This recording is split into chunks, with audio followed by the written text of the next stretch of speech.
Alright, hello and welcome. This is my activity series lab kind of explanation and just kind of walkthrough about what I'm looking for, what I'm expecting, and I guess just kind of a mini lesson on what really went down.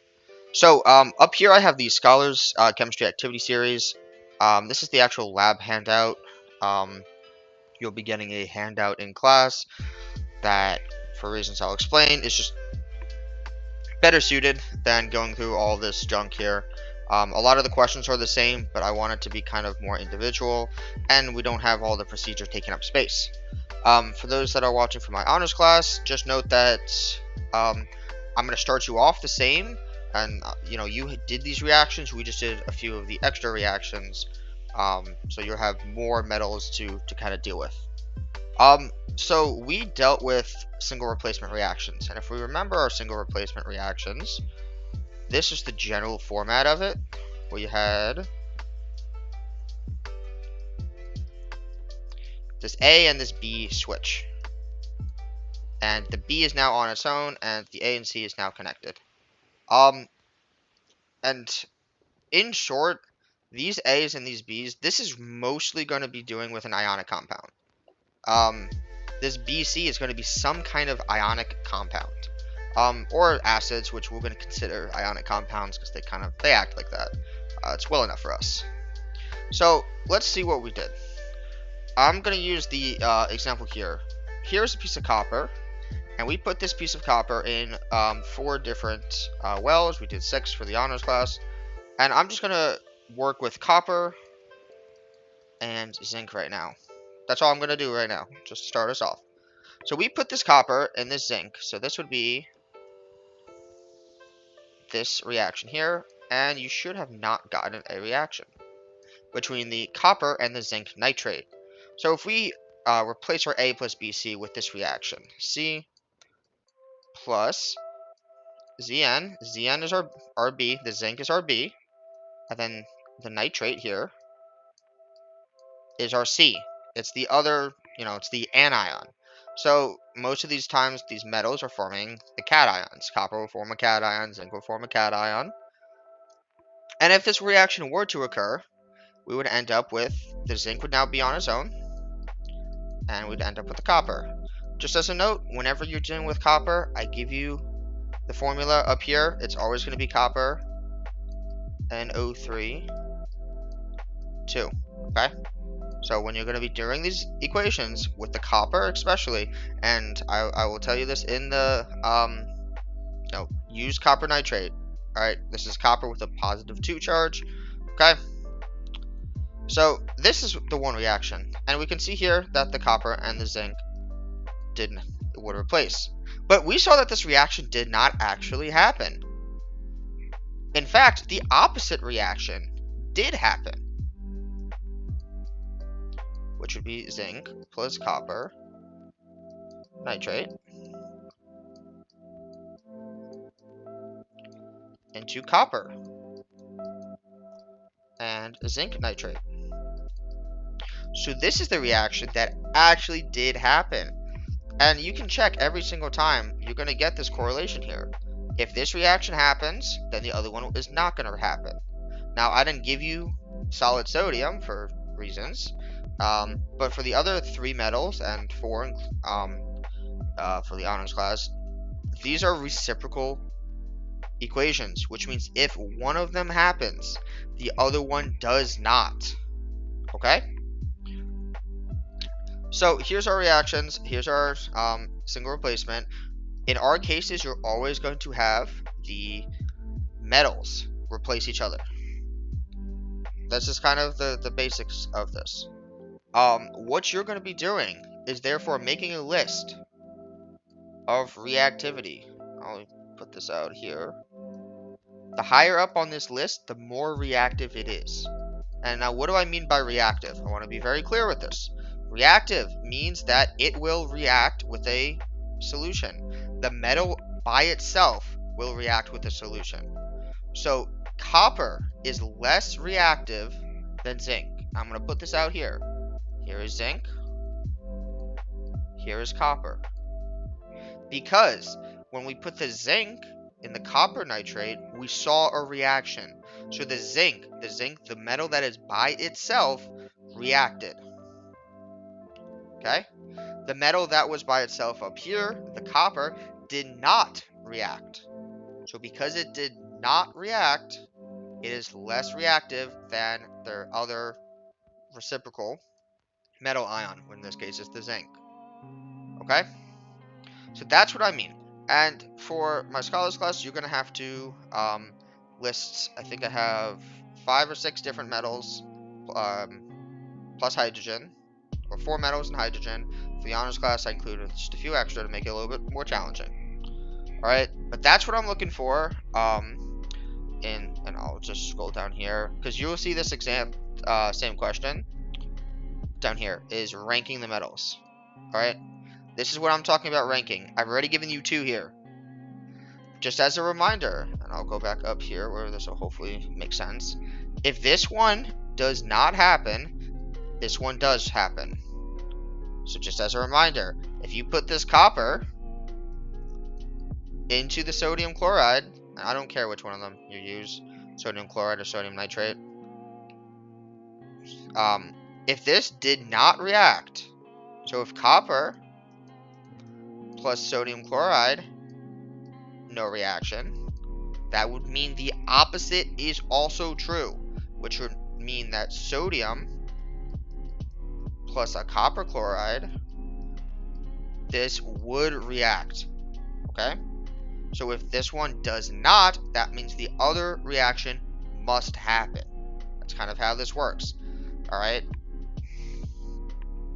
So, with all this said and done, that's step 1, is creating this kind of list. Step 2 is really going to be creating these reactions, what happened in the reaction, and how do I balance this. And then step 3 is, lastly, is just going to be adding in those states of matters. And I really do want to explain that because you're going to start to see that a lot. Alright, so let's start. I'm going to do this one right here, this reaction here. I'm going to do one example of how to kind of go about balancing this.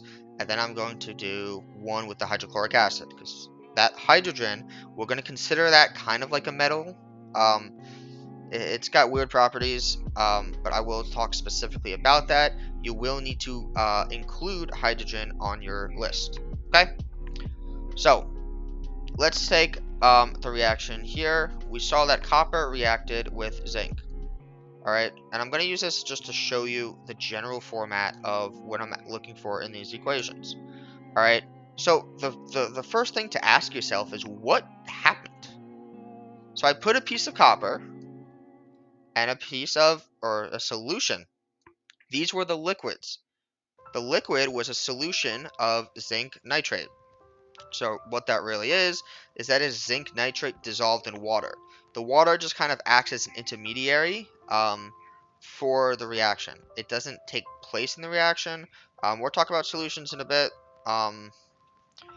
But just know that there is water involved, but it's not a part of the reaction.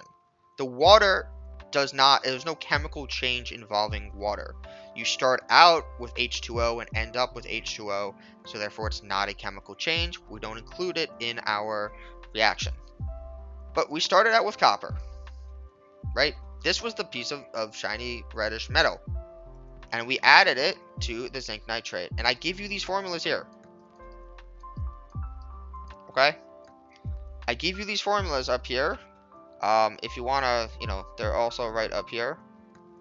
I don't care if you use sodium chloride or sodium nitrate, whichever one you want to use. Don't care. But I give you the formulas up here. Alright? So don't start giving me CuNO3. This is a thing. That's not what we used. We used CuNO3 too. There is a difference. There are different molecules, different compounds, different properties. Okay? I'm going to be clear with that. Especially for your honors.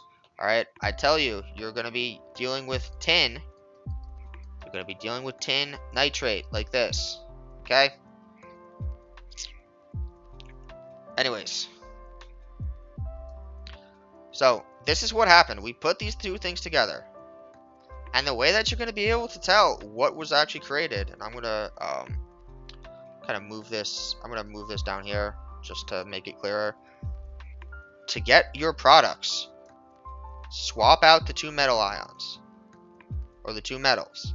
So now the zinc swaps places with the copper. This thing is on its own. And now the copper is with the nitrate. Just like this. Okay? Simple, easy. I'm gonna include a little bit for the honors class on balancing at the end. How to balance some of these questions. From the scholars, you probably won't have to deal with it. But everyone's gonna have to deal with our states of matter. Okay? So here's the reaction. We put the zinc into the copper nitrate, and we got a reaction. So we know for a fact that this reaction happens, and what I've done is I've swapped out our zinc and our copper nitrate, or our copper. Now, the state of matter tells us a lot about what actually happened. Just showing this reaction doesn't tell us the full story, right? We need to add the state of matter to kind of really properly understand. Now, there are 4 kind of states of matter that we're going to be using, and I'm using the script L this to dignify that it's an L. You see this a lot just because, you know, the letter L can look like a 1. It's a lovely perk of English. Alright, but, you know, you can use them kind of interchangeably, whichever one works like that. So, the first 3 are easy. This is a gas, this is a liquid, and this is a solid. But the thing with liquids is, liquids, it's hard to, you know, you don't see too many things that are pure liquids. And what I mean by that, if you take some salt and you put it in some water, that salt does not become liquid.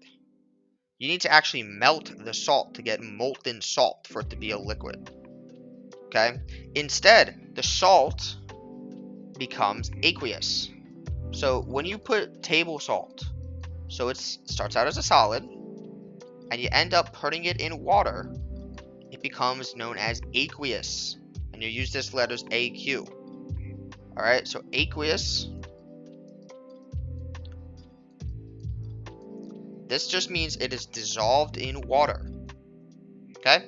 So a lot of times you'll see things that are dissolved in water. Pretty much every beverage, every drink that you have is aqueous. Soda, coffee, they're all aqueous solutions. They're all water-based. If you ever used a coffee maker, you know that you start out with pouring a bunch of water in there. Alright? So everything is really just stuff dissolved in water. So a lot of things are aqueous, more so than liquids. Alright? So when you started out with the zinc here, you put a piece of metal. That's a chunk of metal. That's a solid. Okay? Easy to include. This copper nitrate here, that was a solution. That was in water. It looked like a liquid, but the copper nitrate itself wasn't a liquid. It was just dissolved in another liquid in the water. That's why we would call this aqueous. Now, I'm gonna use I'll use a different color to denote this. So you're just gonna write in parentheses solid. Over here, you're gonna write parentheses aqueous. Now, when you saw this reaction happen, you should have seen little specks of what looks like a powder, something that was kind of floating in the water. That wasn't the original metal. That was the new metal that you made. You made solid copper. Okay? So all that stuff floating around was solid copper. Now it wasn't the piece of, you know, it's not in a sheet. You'd have to kind of melt it and reforge it. But it was a solid. Powders are solids. Okay?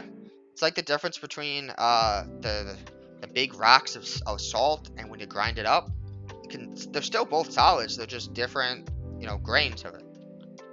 Now, finally, the zinc. Now, we didn't completely dissolve the zinc, but part of that zinc did actually get smaller if you were to actually like thoroughly react it. And when you put acids and when you took metals and strong acids, like when I did way back ago with the hydrochloric acid and the magnesium, it will eventually completely dissolve. that magnesium does not stop existing. You cannot destroy those atoms of magnesium or zinc or copper or any of these metals. Instead, they become aqueous. They become ions. Okay? So that zinc that started out as a solid is now aqueous, dissolved in the water. So you can't see it, but it's there. Alright, so that's just to really throw the point that just because you cannot see something does not mean it does not exist. Just like gases, just like wind. Alright, you know it's there, but you can't actually see it. Alright, the last thing that I want to go over before I do the little honors balancing thing is just the reaction with the hydrochloric acid. And I'll scroll down here, and you should have gotten 2 reactions. Just a fun fact, the tin actually should react with hydrochloric acid, but it needs to be a higher temperature and a higher concentration. So for our intents and purposes, we're going to say that it didn't react for my honors students that did that. But let's look at the zinc that did react. So I took a piece of zinc, and you should know it's a solid. You put it with hydrochloric acid. Now here's the thing, hydrochloric acid, it's aqueous. This is why you can have different concentrations, which is something we'll get into, where you have more molecules of HCl in the water at one time, become stronger. The acid that I gave you was very, very weak, so it's just a small amount of them, but they were dissolved in the water. Okay? And you should be able to tell me here.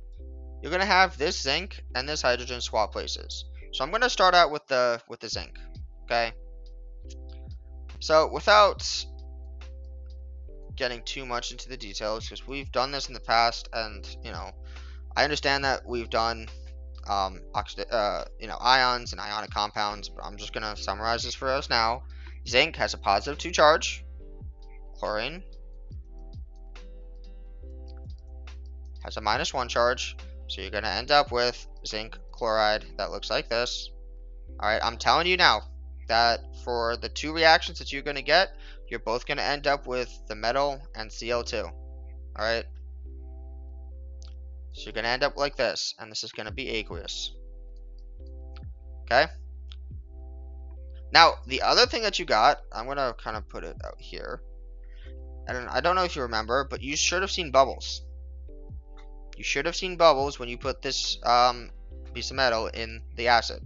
Those metals, instead of this hydrogen swapping like this, hydrogen will never just be a lone hydrogen atom. Reason for this, hydrogen's got that 1 valence electron. It's going to find another hydrogen, and they're going to bond. Okay? It would be way, way too reactive to just sit on its own. So you're always going to form H2. And because this is bubbles, just like when you open up a soda can, or you start boiling water, bubbling usually generates some kind of gas. Okay? Now it's up to you to balance this equation. This is not balanced. This is a pretty easy fix, but I'm going to leave it up to you to balance this equation. Okay? So, that's all from us scholars. You'll be doing this in class during the lab day. Just because I won't be here. I will be teaching juniors about chemistry. Alright? That's all for you guys. Let me finish off with the balancing for my scholars, or for my honors class. Okay, so I want to show you really how to balance this type of reaction. I'm going to use a reaction that you should have gotten. Let me see. You should have gotten this reaction here. Okay, so I'm gonna show you what this reaction happened. Okay, so there's just a few kind of quick reactions that I do want to show you, because you will have to slightly balance this. I'm going to tell you that most of these, you can tell that there's 2 nitrate groups in most of these. And most of your reactions you're not going to have to balance that much. But this is a skill that I'm going to test you on first. And second off, I'm going to, you're going to have to do this at least once, okay, for this assignment, and you will get tested on this. I'm gonna throw that full stop. I do expect you guys to be able to do this. You have shown me consistently that you're able to balance equations, so you should be able to take this to the next step. Okay? And I'll tell you guys in class about this, but you know, I'm trusting you guys to do this. We have a lot to get through tomorrow, and this week. I don't get to spend specific time on this, but just based off of your quiz scores on the balancing chemical reactions, I will expect you to be able to do this. Okay, so let's see this reaction here between copper and silver nitrate. So here is copper. Here is the silver nitrate. Okay, so this replaces, changes places, and you end up with. Now, you might be tempted just to write copper nitrate like this. But this is our formula for copper nitrate. Alright, this is the one that we're doing. And I tell you, straight up, assume that copper forms this formula. Assume that nitrate forms this formula. Everything else, you're going to assume that this is the reaction that it makes. I tell you for copper, and I tell you for tin. Alright, don't do anything, you know, follow that formula. Okay? So, you might be tempted, but no. In fact, this is copper nitrate 2. Okay? So, I will draw in. We started with our solid. We have our aqueous. I'm going to keep this in. So yes, by the way, you did actually form solid silver. Like the precious metal silver. Yes. Not anything to be worthwhile, but you did form it. Okay. So here's our reaction. Now, this is not balanced. And the way that we can balance this is actually just pretty simple. Instead of worrying about nitrogen and the oxygen, keep this ion as one big group. Move my camera. Keep the nitrates as one big group. Okay? So we start out with 1 copper, 1 silver, and 1 nitrate. We start out with 1 copper, 1 silver, and 2 nitrates. So this is where we have to balance it. And this is not that difficult. I trust that you guys can do this. Okay? Put our 2 out here. This goes to 2. This goes to 2. We have to put a 2 out here. That's it. That's all you're going to be doing. Okay?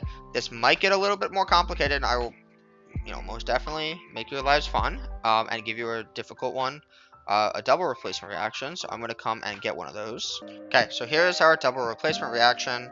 And if I really, you know, wanted to, you know, we didn't get to do the lab for this, but it would, similar to the single replacement, would have you kind of constructing these different double replacement reactions and kind of seeing, alright, well, this reaction happens here, this one didn't happen.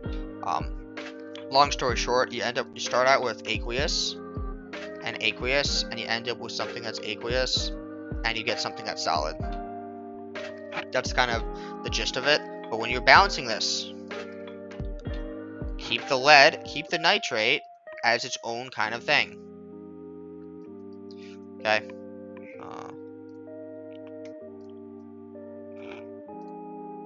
So you do the same type of thing. You keep this nitrate by itself. You started out with 1 here, 2 nitrates. I'll just kind of skip all this stuff. Alright, so you're gonna balance this nitrates to get to 2. You put the 2 out here. This goes to 2, which means to get this to 2, you do this, and this happens. And now it's balanced. Okay, so if I was really, you know, I'll say this now just because I'm rambling. On a final, I'm gonna basically, if we have a final, you know, you're gonna have to create things like ionic compounds. You're gonna have to tell me what the correct ionic compound is, and then you're gonna have to tell me how it reacts. So you see how that puts stuff together. I'd rather focus on just this skill independently, rather than have you focus on all the other stuff. But, you know, I like multi-part questions, and if we have a final, I'm gonna have a lot of fun with it. I'll just say that. Okay. So that's all you're gonna be doing. The other thing you might just be doing is just predicting. If I give you, you know, you go to your homework here, and I'm telling you to predict results. You know, if I give you a list, if I give you an activity series, so what this is saying is that, you know, manganese is right above zinc. You're gonna tell me, will this reaction occur or will it not? If I give you an activity series, you should be able to tell me which reactions will and which reactions will not occur. Okay? You will see this type of stuff on your test for this chapter. We have to keep moving forward because we really need to get the moles. We have a lot to get through before spring break. But I do expect to see something like this on your test. All right, that's all for me. Peace.